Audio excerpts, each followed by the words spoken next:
Good evening, everyone. Welcome to Toxic Radio at Night. We're all in the wrong place at the wrong time.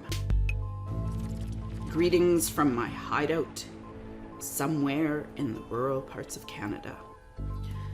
I'm Denise in Canada. Well, the conversation is changing a little bit, or there's new questions being asked. A lot of people, they want to just escape from it all, I guess, start new communities off in the wilderness and run away from all of this. We're in Canada and we just had the Canadian election and nothing changed. Yes, we could pray really hard and there could be a miracle yet in the next couple weeks for us. Maybe something will happen. We never know what God has planned. But when most of our country has rejected God, is it wrong of me to not even really expect a miracle too much? What I do expect is things to get worse. So a lot of more people are talking about escaping and running off into the wilderness, selling everything and just starting fresh somewhere far away, way up north. I don't know. I know there is hidden communities already. Would new communities start? The idea sounds great to me. I know that I will be away for a while. So if you don't hear from me for a while, it doesn't mean I'm not coming back and going to help fight and help others. That I know I'm definitely going to be doing. I will probably also go to other countries and help people there as well. But we'll see where God leads and where I'm meant to be and when. But it's that fight or flight instinct, right? We can't avoid that. And there are those that have more of that fighting instinct in them and others that have that flight instinct. They just want to run away. I'm not saying it's wrong or right because I think a big part of me too just wants to get away from the craziness. And look at the Australians. I wonder how many people have escaped from it, and you see so many of them fighting, but they're starting to shut down their internet there and really restrict the videos going in and out. And that's a bit scary too, because that's going to happen here. They're going to censor North America, not just Canada, but in the US more and more. I have heard that guns are being, brought in. I'm not going to say smuggled. They're being brought in to help the Australians arm themselves against what's coming. And you know what? A lot more people are waking up. And you know what it took for them to wake up? The same thing it took for me. I'd been in a bad marriage for years, and it was mostly psychological. And I know how that whole thing goes. I read books on it already back in high school. How the whole system of abuse, cycle of abuse happens. But yet I was under its spell as well. And you know what woke me up was when he got physically abusive. And I was somewhat surprised at myself and not surprised because both my parents taught me to fight back.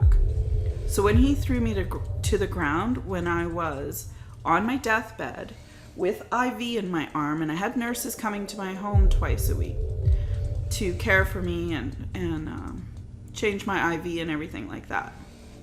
When he threw me to the ground, I'm not the type of person to curl up in a ball and cry. I thought, what an idiot. Threw me to the ground right at his knee level. So I just smashed his knees with my feet. And can I blame my mother for that? Even my dad to a certain degree. But when I was a kid, my mom said, yeah, if your dad starts bugging you, just break his thumbs. She actually honestly said that. Has your mom ever said anything crazy like that to you? But she meant it. She did not want him to start bullying me around. And my dad would say, here, Denise, let me show you some little helpful fighting techniques and things that you can do if you're feeling trapped and cornered, or if someone's going to come after you. There are things you can do to protect yourself.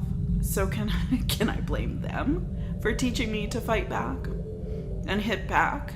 Do you think that's wrong? I don't think it is, especially when you're throwing me around a room. I'm going to kick back. I'm going to hit back. And when our government starts to abuse us, I'm fighting back. It's not just for me I'm doing this. I'm doing this for kids. I'm doing this for vulnerable seniors and all the vulnerable population that suffer the most. The homeless, veterans, seniors, mentally handicapped people, disabled people. They are suffering the most right now.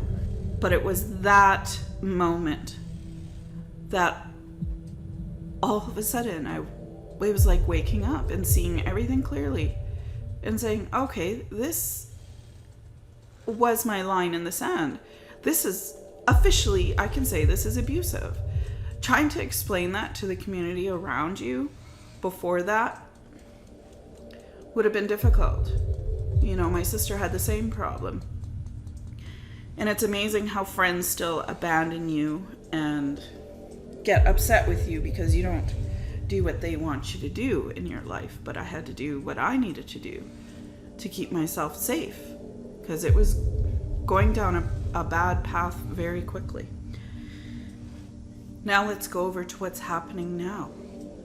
With the situation now, you know, the jibby-jabby people online and people in my community, I think once it started to get physical, hurting those around them, killing those around them, damaging children, killing children, and all of a sudden, it's even more clear what's going on. When that abuse from our governments and from those in power around the world became physical. Before we could basically say it was mostly mental. Yeah, there was always sort of lots of strange things going on with people in power and throughout history.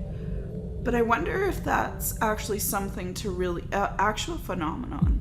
But there are going to still be people that won't see it. And that's going to be really sad.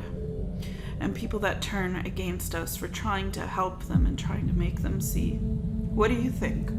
So I'm surprised it was Australia first and fighting back, and they'll probably be in full out some type of civil war soon. I thought maybe France would be first, or even the Americans. But those three countries for sure will lead the way in that. As far as Canadians, I never really know. We're always still apologizing. I'm Denise in Canada, and this is Toxic Radio. We're all in the wrong place at the wrong time.